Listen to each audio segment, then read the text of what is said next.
मुखर संवाद की ओर से आप सभी दर्शकों और पाठकों को नव वर्ष की हार्दिक शुभकामनाएं। 2024 आपके जीवन में सुख, समृद्धि और नई ऊंचाइयों को लेकर आए। हेमंत सरकार पर ईडी की दबिश बढ़ने लगी है। मुख्यमंत्री हेमंत सोरेन के प्रेस सलाहकार अभिषेक प्रसाद पिंटू, साहेबगंज के उपायुक्त रामनिवास यादव सहित कई लोगों के घरों पर ईडी की छापेमारी चल रही है। इस छापेमारी को लेकर राजनीतिक गलियारों में भी चर्चा का बाजार गर्म है।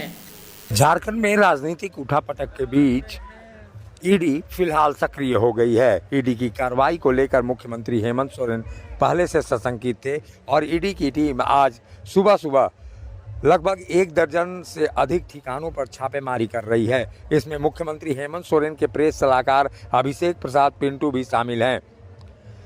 ईडी की कार्रवाई में साहेबगंज के उपायुक्त रामनिवास यादव के आवास पर भी छापेमारी साहेबगंज में चल रही है। वहीं अभिषेक प्रसाद पिंटू के घर पर सुबह से ही ईडी की छापेमारी लगातार जारी है। वहां सीआरपीएफ के जवानों को भी तैनात किया गया है। ईडी को जानकारी मिली है कि प्रेस सलाहकार अभिषेक प्रसाद के घर के लॉकर में कुछ महत्वपूर्ण कागजात रखे हुए हैं। ईडी की टीम ने लॉकर तोड़ने के लिए मिस्त्री को भी बुलाया है। लॉकर के टूटने के बाद ही पता चलेगा कि इसमें आखिर कौन कौन से दस्तावेज रखे हुए हैं।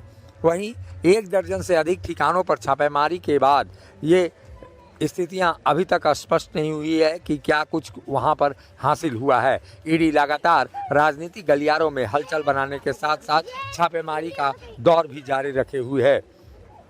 ईडी की कार्रवाई के बाद निश्चित रूप से ये जान पड़ता है कि सत्ता के गलियारों में लगातार खलबली मची हुई है। सत्ता में बैठे लोगों के नज़दीकियों के यहाँ भी ठिकाने पर छापेमारी हो रही है। यहाँ तक कि राजधानी रांची के एक सिपाही के घर पर भी छापेमारी चल रही है। ईडी की इस कार्रवाई के बाद लगातार लोग इस खबर पर नज़र बनाए रखे हुए हैं कि आखिर ईडी को इस छापेमारी में क्या कुछ मिलता है। ऐसी स्थिति में ईडी की छापेमारी महत्वपूर्ण हो जाती है जब झारखंड में राजनीतिक संकट स्थितियाँ दिखाई देती हैं।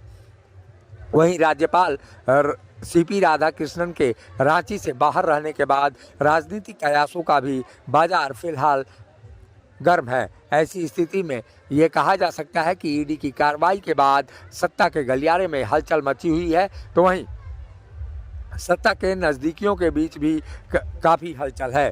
ऐसी स्थिति में मुख्यमंत्री हेमंत सोरेन के करीबियों के ठिकानों पर छापेमारी निश्चित रूप से विरोधियों को बोलने का मौका भी दे रही है और ऐसी स्थितियां भी पैदा हो रही हैं कि ईडी की छापेमारी के बाद जो कुछ बरामद होता है उसके बाद स्थितियां क्या पैदा होंगी ये कहा नहीं जा सकता। लेकिन फिलहाल मुख्यमंत्री हेमंत सोरेन के करीबियों के यहाँ छापेमारी के बाद राजनीतिक हलचल तेज है। ऐसे में ईडी को इस छापेमारी में क्या कुछ हासिल होता है ये तो बाद में पता चलेगा, लेकिन इसकी सर्दी के इस मौसम में गर्मी दिखाई दे रही है। ईडी की छापेमारी सर्दी के इस मौसम में राजनीतिक गलियारे का तापमान बढ़ाकर रख दिया है। मुखर संवाद के लिए रांची से अशोक कुमार की रिपोर्ट। मिनी लंदन मैक्लुस्कीगंज प्रकृति की गोद में बसा ड्रीम डेस्टिनेशन आपका कर रहा है इंतजार। आइए अपने यादगार लम्हों को बिताइए ड्रीम डेस्टिनेशन में। राजधानी रांची से महज 50 किलोमीटर दूर आपका अपना ड्रीम डेस्टिनेशन। जब टूटती है आस, जब थकती है सांस, जब रूठते हैं अपने, मुंह मोड़ता है जमाना, जब अंगड़ाई लेता है संकल्प, फिर बनती है कहानी, बनते हैं अनमिट निशान। देखिए मेरे साथ संघर्ष की दास्तां।